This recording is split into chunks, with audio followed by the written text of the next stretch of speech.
Good night. I'm Mark Seal. Charles F. Broom and Bailey's are the Pine Hill Knapsack champs for 2017. Today in the finals at the Usain Bolt complex, Charles F. won the girls with 127.5 points. That was 12.5 ahead of second place in Giles on 115. Third went to West Terrace on 70. Fourth, Wesley Hall on 50. And fifth, Christchurch on 49. Now, in the boys, first went to Bailey's, 127. Second, Wesley Hall, 74. Third, St. Cyprian's, 67. Fourth, Eden Lodge, 58. And we have also in tonight's Pine Hill on track, we'll have the highlights of the heated 100 meters.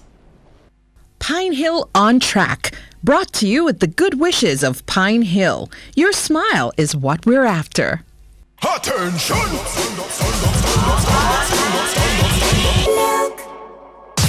No six, no songs can break my bones when I'm drinking. Pine Hill. And they're away cleaning the first time of asking. Lane 1 look good, that's Wiggins. Here comes Pickup trying her best, but it's Lane 4. Nia Brown looking really good. Nia Brown under pressure from Morris. Nia Brown is going to slam them here. She's going to win the under 13 girls 100. And a cat around there, Nia Brown. Charles F. Broom had a good race at Shantae Morris, but Nia Brown through the form.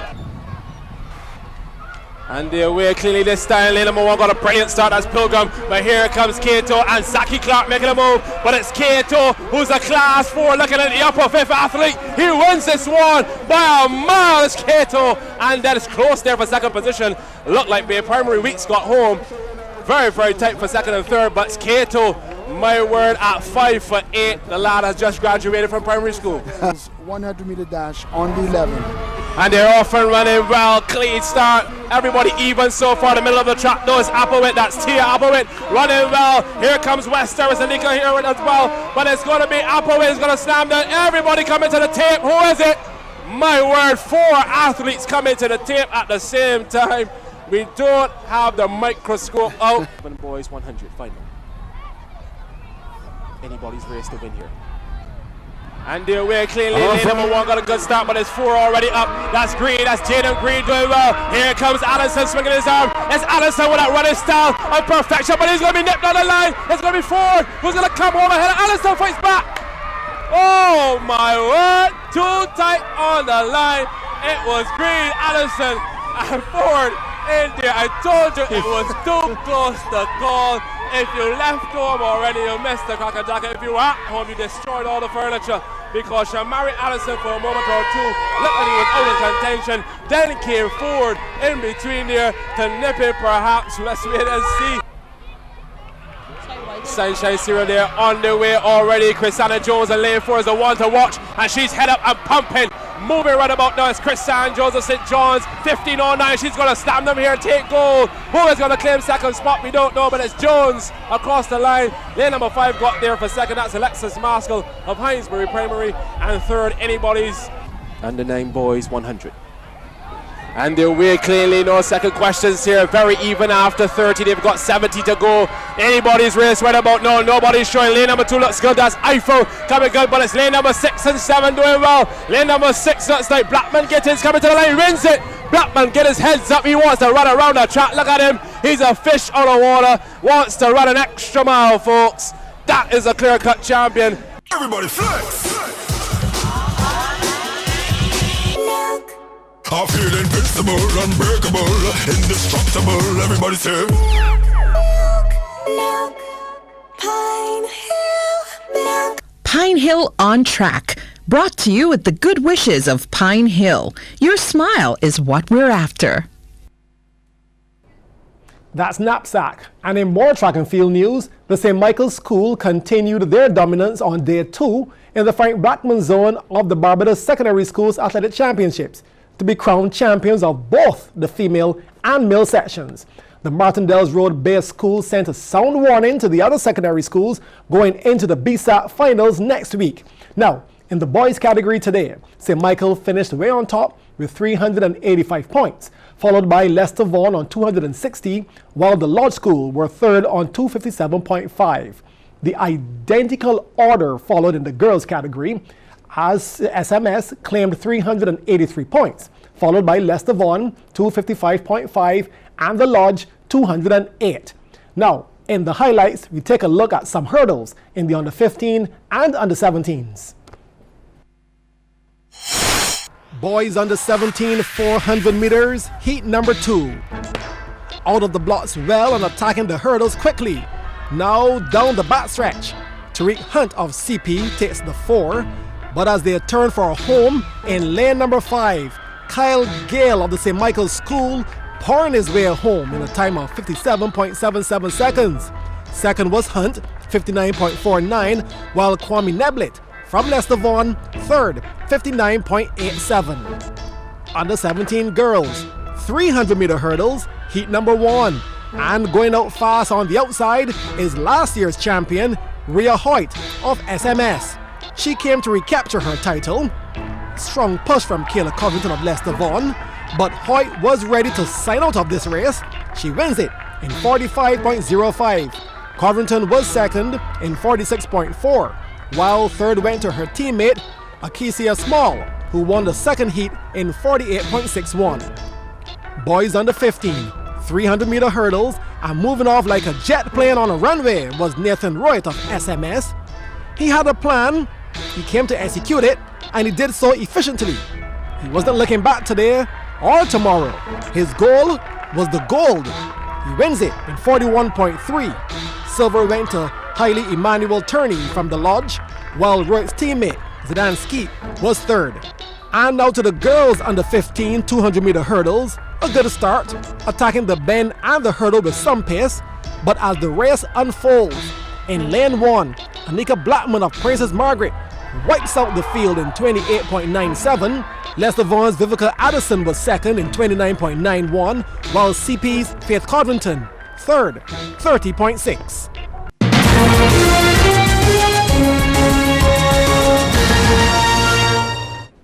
The Massey United Insurance Clash of the Titans road tennis competition continued last evening and saw some keen contests going down in the round of 64 at Dover. First game, Brandon Arundel in the near court versus Sean Boxill. Now, after losing the first game 21-9, Boxill was trying to bring it back to level terms. However, Arundel had other plans. He sets up Boxill and switches the angle for the point. Boxill, still in the hunt for some points, applies some pressure on this shot, causing Arundel to make a mistake. 5-3. Arundel, however, fixed his problems quickly to control the tempo and the direction of the game. This soft touch has Boxill scrambling, and he wasn't quick enough, so Boxill throwing in the towel, serving this one wide for Arundel to win it in 2 straight sets, 21-9, 21-13. Match number 2, the Battle of the Wards, as Edwin, closest to the screen, takes on Ezekiel. And there was action from the get-go as Ezekiel sets up Edwin and goes down the line in style. Then Ezekiel sets himself up to go across court with precision. Ezekiel had all the shots in the book as he mixed power with finesse. Edwin didn't have a chance. Edwin was still in the game, however, and started to switch the momentum. 17-all.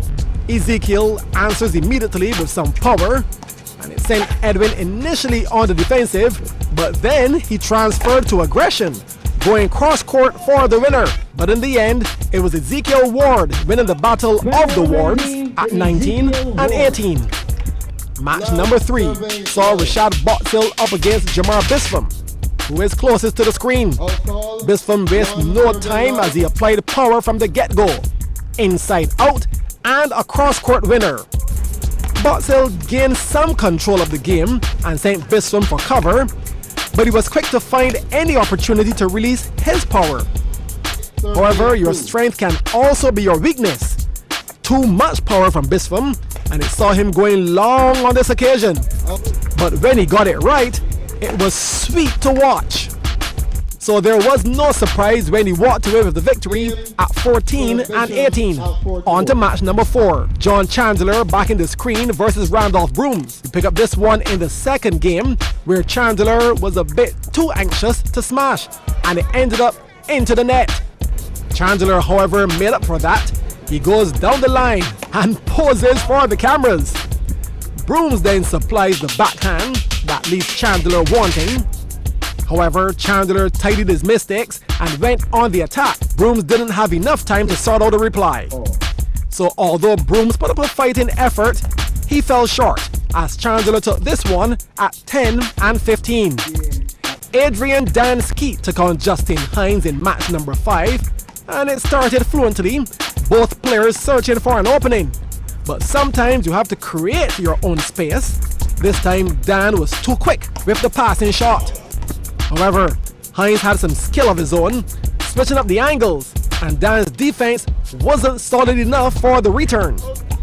But who needs defense when your offense is on point? Dan going cross court once again. Power and dominance from Skeet, leaving Hines backpedaling on defense. And it's hard to withstand such power as Hines goes long. And when you do everything you're supposed to, you're normally rewarded. And that's why he walked away with this one at 16 and 13. Match 6, Anthony Ayers Mitchell up against Corey Mears. Now, after being beaten in the first game, Mears was determined to take it to a third one. Mitchell, on the other hand, was looking for an early night, and he wasn't making any sport as he smashes this one for the point. Mitchell now serving. He sets up Mears and crashes it diagonally with the backhand. Mitchell on the attack once more. Good movement, but poor execution. The ball into the net. However, that was a mere setback, as he was the conqueror of this game, winning it 21-16, 21-17. Now, in the middle of the 2017 track and field season, supporter Darian Gibson believes young athletes seeking to make a career out of the discipline should already be seriously considering the right training techniques and the appropriate sponsors. Here's his 2 cents worth.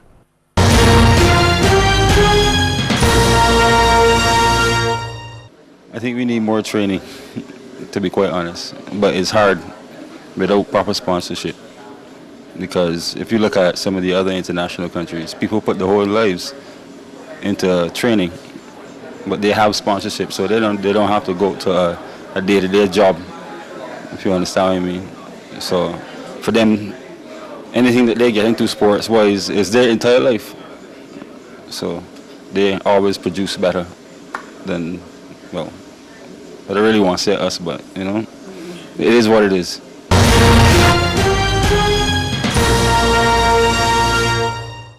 And still to come, more from Knapsack.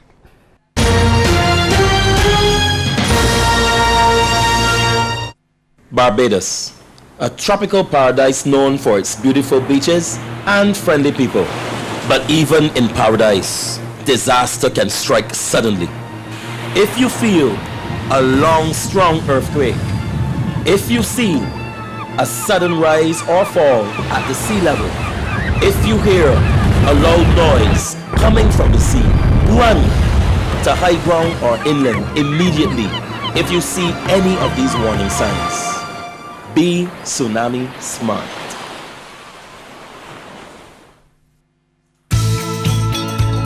What if we saw language and cultural differences not as barriers, but as a starting point for conversation? The Japan Foundation will continue working to bring Japan and the people of the world closer together, cultivating friendship and ties between Japan and the world. We are the Japan Foundation. Minding Your Business, brought to you every Monday during the CBC Evening News at 7:55, with the kind compliments of the Barbados Workers Union Cooperative Credit Union Limited, who remind you to save smart and borrow smarter.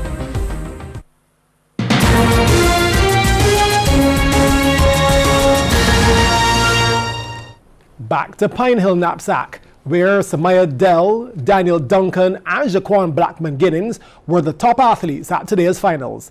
Dell of Sharon Primary was the victrix to Durham with 26 points, while Duncan of Bayer Primary and Blackman-Giddens of Rennell Weeks shared the victor of the Durham title with 30 points. Here's a look at some more highlights. This time, the under 7s 50-meter dash and the under 9s 80-meter dash. Good for sprinting their way very quickly. Let's see who shows first. Lane number 1, Damon Hines looking good. Coming through the middle. It's anybody's race though. In the middle of the track, it's going to be Alea Goodrich. Gets home just about now. Wins this one. The under 7 girls 50-meter dash. Alea Goodrich of Wesley Hall School 9.09 came in with the fastest time and true to form.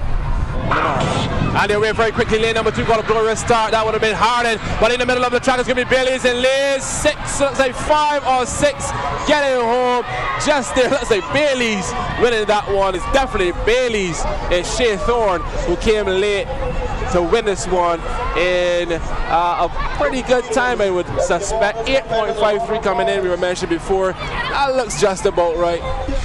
And they're away cleaning the first time of asking. Lane number 3 stumbled out the block. She's going well. That looks like Gibson, but it's going to be Aline who's going to power down the track. And Catwell, Brianna Catwell coming to us in our picture. That's Charles F. Broom striking goal just ahead of lane 3. Congratulations to Miss Catwell for a brilliant effort. She came in with a time of 12.82. Set. And they're away cleaning the second time of asking. Lane number 2 looking good. That's Cumberbatch. Clark no challenging in the middle of the track. There's Eiffel. Zion Eiffel doing well. Zion Eiffel's coming late. And so Blackman Gittins as well. Very, very close on the line, folks.